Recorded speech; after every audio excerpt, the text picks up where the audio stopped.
меня Руслан. Находимся с вами в абхазском селе Абхазов Подворье. Эти 3 дня, которые мы с вами проведем здесь, я думаю, в принципе...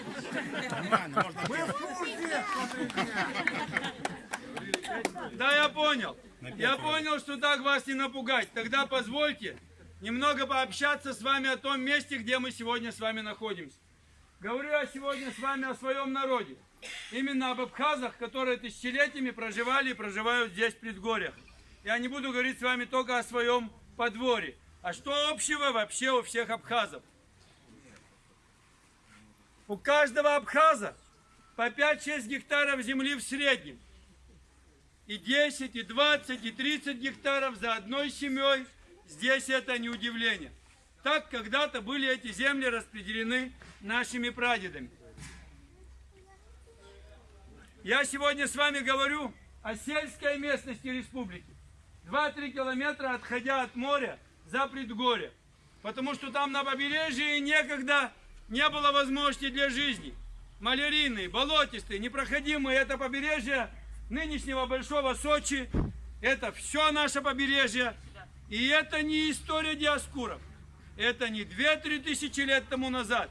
Это буквально вчера, лет 150 тому назад, была совершенно иная картина. Побережье не было пригодно для проживания человека. В разные отрезки времени, по разным причинам, к нам сюда переселяются представители других народностей и национальностей. Голодомор, Великая Отечественная война, резня армяно-турецкая, наши амшенские армяне. Целые поселения, кто не знает, то в Абхазии по сей день так и называются. Эстонка, Молдовка, целые греческие поселения. Во времена 40-е, 50-е годы массовое переселение грузинской народности на территории Абхазии. Но я сейчас с вами не об этом. Я с вами поговорю о своем народе, которые тысячелетиями проживали и проживают здесь, в предгорьях. Даже в советское время, когда колхоз забрал земли, о которых я вам говорил, по 5, по 6, по 10 гектаров, даже тогда каждый из прадедов четко понимал, хоть и колхоз забрал земли, но эти земли вот этого рода, что эти земли вот за этой фамилией. Вот эту информацию от поколения в поколение передавая, наши предки смогли донести до нас. И с тех пор, ни пядью не нарушив те дедовские границы, как были эти земли, молодой человек, так они за нами и сохранились по сей день. Здесь немаловажную роль сыграло еще то, что абхазы придают земле своих усопших прямо у себя при усадебном участке. Как вы, наверное, видите или увидите вот перед нами здесь наше семейное кладбище. Таким образом, наши предки привили любовь к этой земле. Не продашь ты этот участок. Боюсь, особо желающих тоже не найдешь. Рождаемся здесь, живем и предают земле нас сюда рядом с дедами. Дорогие гости, другой вопрос. Вам зачем эти подробности о наших захоронениях, о наших землях, о наших гектарах?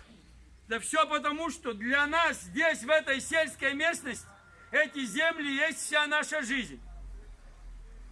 Мы здесь, слава Богу, никогда не было здесь ни заводов, ни фабрик. Господь поможет, их здесь никогда и не будет. Нас все устраивает. Мы здесь живем землей.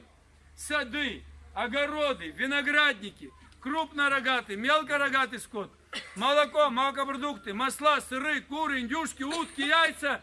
Все, что необходимо для жизни, все мы здесь возделывали и возделываем своим трудом. Таким образом, друзья, каждая семья, желает она работать, не желает, других вариантов просто нет, желает работать. Тот минимум, необходимый для жизни, эта семья будет возделывать однозначно сама. Другой вопрос, друзья. Если ты хочешь жить лучше, бывает, там супруга начнет, вот там соседи лучше зажили, нет проблем.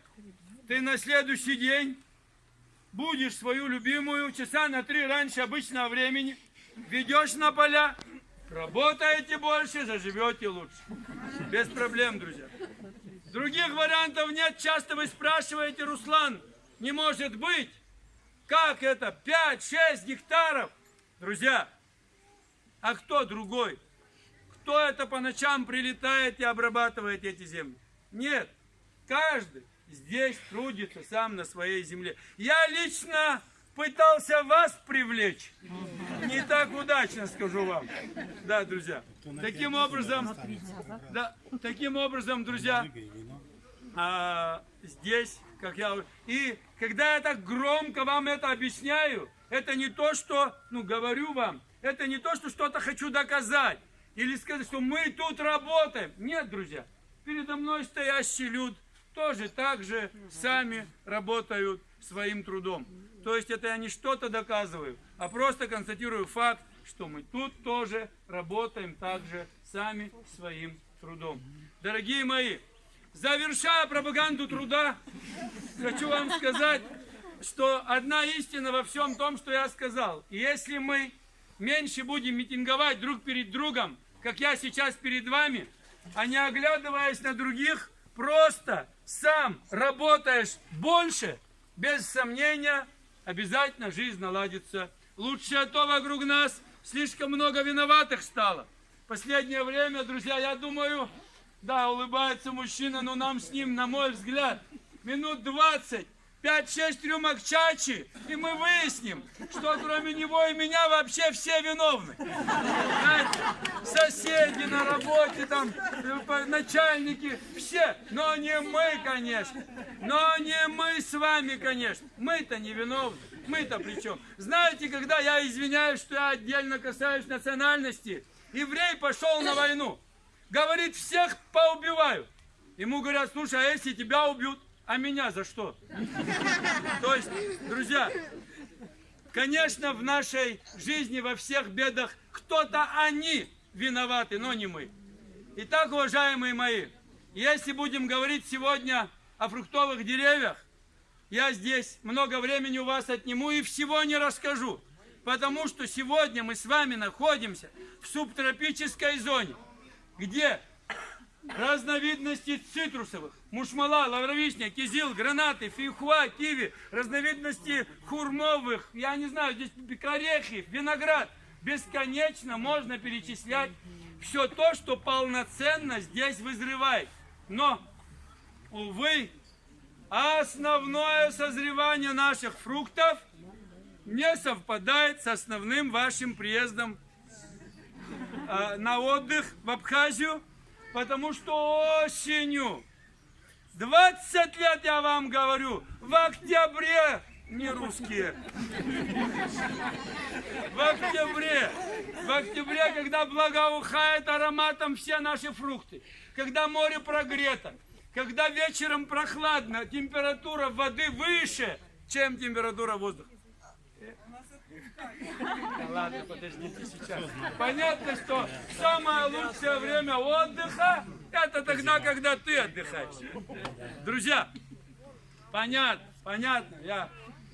Уважаемые, сейчас, пожалуйста, позвольте мне немного времени пообщаться еще с одной вот такой группой, а вы за это время, не спеша, убедительно прошу вас, минут 10 хотя бы, прогуляться по саду. Киви, фейхуа, хурмовый сад. Пройдемте со мной.